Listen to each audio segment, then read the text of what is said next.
Hollywood TV.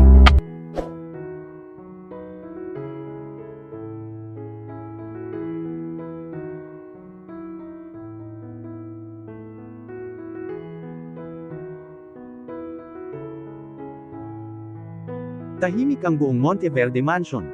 Walang gustong magsalita. Nakatayo si Adrian sa harap ni Elena. Kanina lamang, sinabi ng kanyang kapatid, "May isang bagay akong hindi sinabi sa'yo." At ngayon, naghihintay siya ng sagot. Ano iyon, Elena? Hindi makatingin ng diretsyo si Elena. Adrian. Please, wala nang paligoy-ligoy. Hindi ko alam kung paano ko sisimulan. Simulan mo sa katotohanan. Huminga ng malalim si Elena. May alam ako tungkol sa kapanganakan ng kambal. Nanigas si Adrian. Anong alam mo? Hindi aksidente ang lahat. Alam ko na iyon. Hindi mo pa alam ang pinakamahalagang bahagi.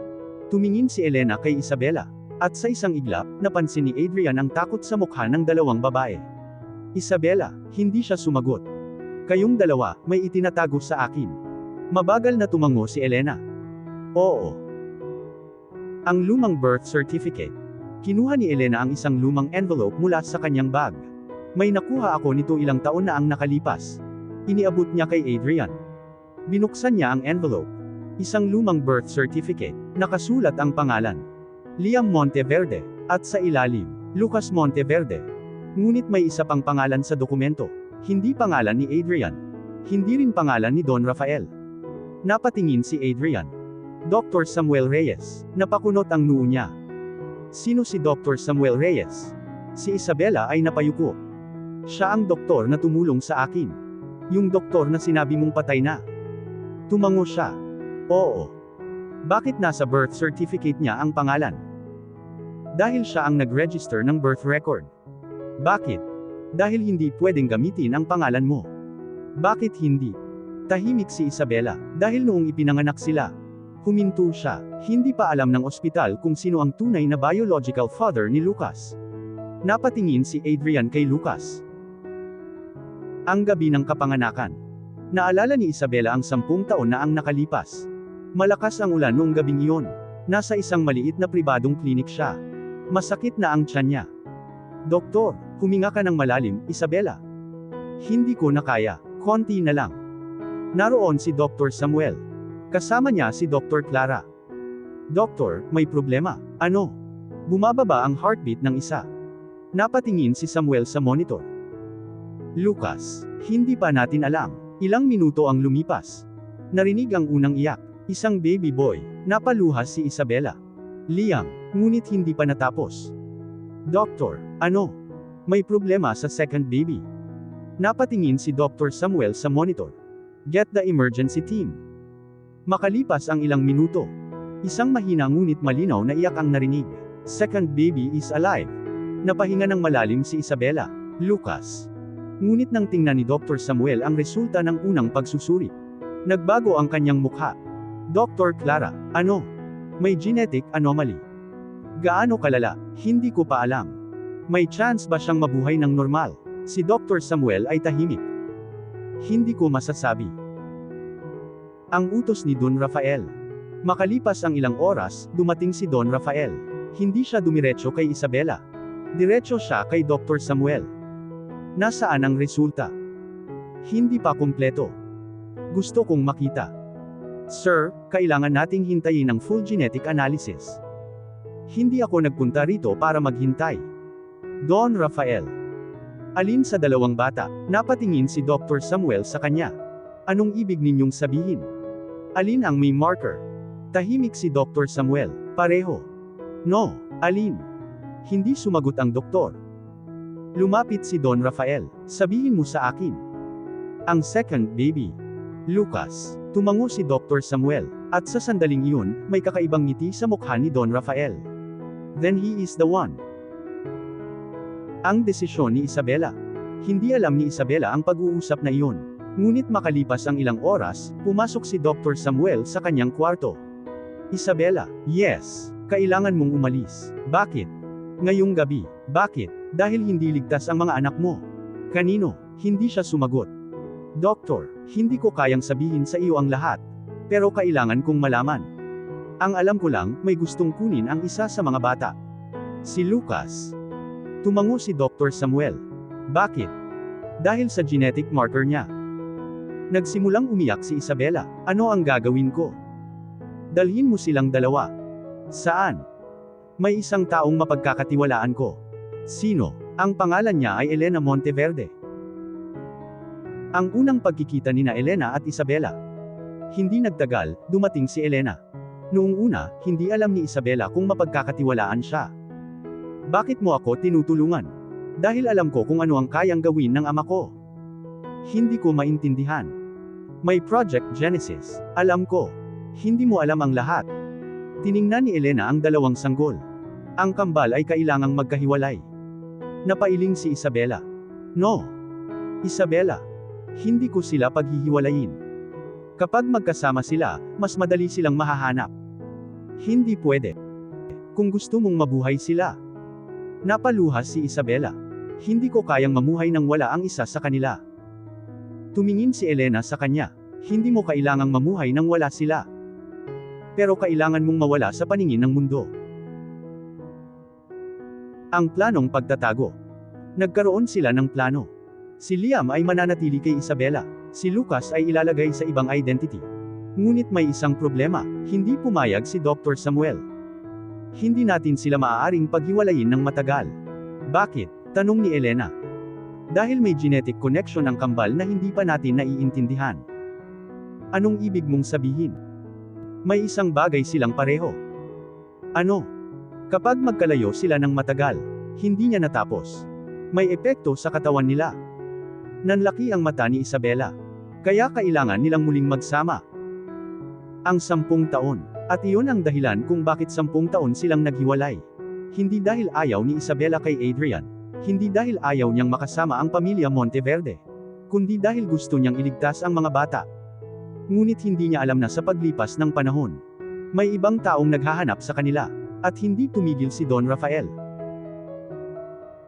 Balik sa kasalukuyan, tahimik na nakikinig si Adrian. Gaano katagal mong alam ito? Simula noong ipinanganak sila. 10 years. Oo. Bakit hindi mo sinabi?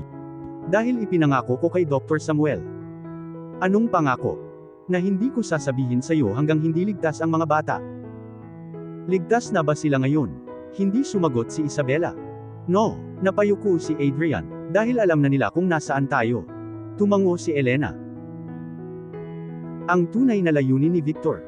Samantala, sa isang lihim na laboratorio, nakatayo si Victor sa harap ng isang malaking screen. May dalawang larawan, Liam, Lucas. May isang matandang lalaki na pumasok. Ready na ba? Opo. Nasaan si Lucas? Hindi namin nakuha. Hindi problema, pero kailangan natin siya. Makukuha natin siya. Paano? Ngumiti ang lalaki. Gamitin natin ang kambal. Liam, oo, pero nasa ilalim siya ng proteksyon ni Adrian. Mas maganda, hindi naintindihan ni Victor. Bakit? Dahil kapag nasaktan si Liam, si Lucas mismo ang lalapit. Ang mabigat na desisyon. Sa mansion, nagtipon sina Adrian, Isabela, Elena at Dr. Clara. Kailangan nating ilipat ang mga bata, sabi ni Elena. Saan? Tanong ni Adrian. May safe house. Hindi pwede. Bakit? Hindi na tayo maaaring tumakbo. Adrian. Buong buhay ko, tumatakbo ang pamilya ko sa mga sekreto. Hindi na. Tumingin siya sa kambal. Ngayon, lalaban ako. Hinawakan niya ang kamay ni Liam. At pagkatapos ay kay Lucas. Hindi ko alam kung ano ang magiging resulta ng lahat ng ito. Pero alam ko na kayo ang mga anak ko. Pareho. Ang biglaang mensahe. Biglang tumunog ang telepono ni Adrian. May larawan. Si Liam, mag-isa, nakatayo sa isang park. Kasunod nito ay isang mensahe. Alam namin kung saan nag-aaral ang anak mo. Namutla si Adrian.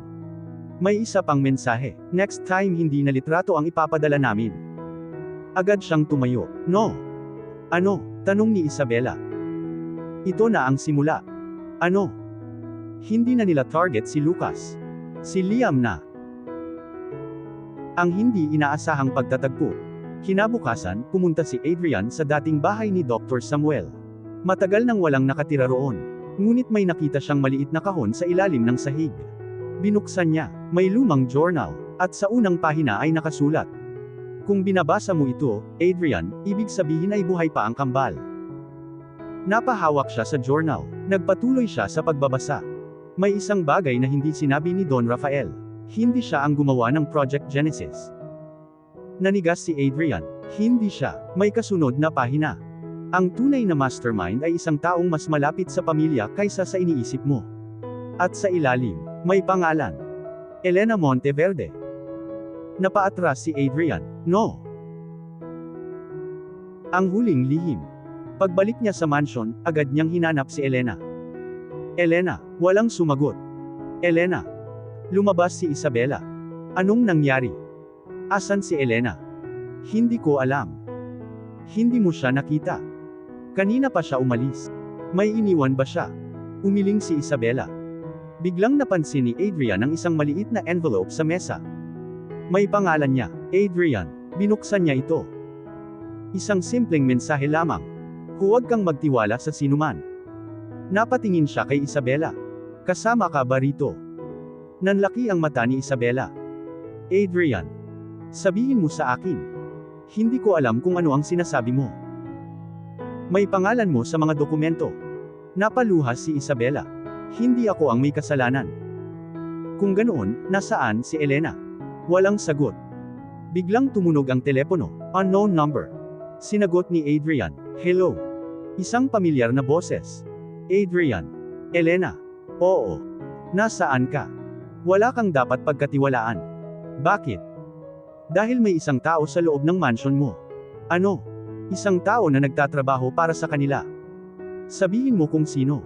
Tahimik si Elena. Pagkatapos ay sinabi niya. Ang taong iyon ay, biglang naputol ang tawag. Napatigil si Adrian. At mula sa hallway, may maririnig na yabag. May isang taong papalapit. At nang lumitaw ang anino sa ilalim ng pinto, napansin ni Adrian ang isang bagay sa kamay nito. Isang lumang larawan ni Elena. Abangan, sino ang lihim na tauhan sa loob ng mansion? Bakit lumabas ang pangalan ni Elena sa mga dokumento ni Dr. Samuel? Totoo bang siya ang mastermind ng Project Genesis? At sino ang tunay na biological father ni Lucas? Samantala, malalaman ni Adrian na ang taong pinakamalapit sa kanya ay matagal nang nakikipagtulungan sa kalaban.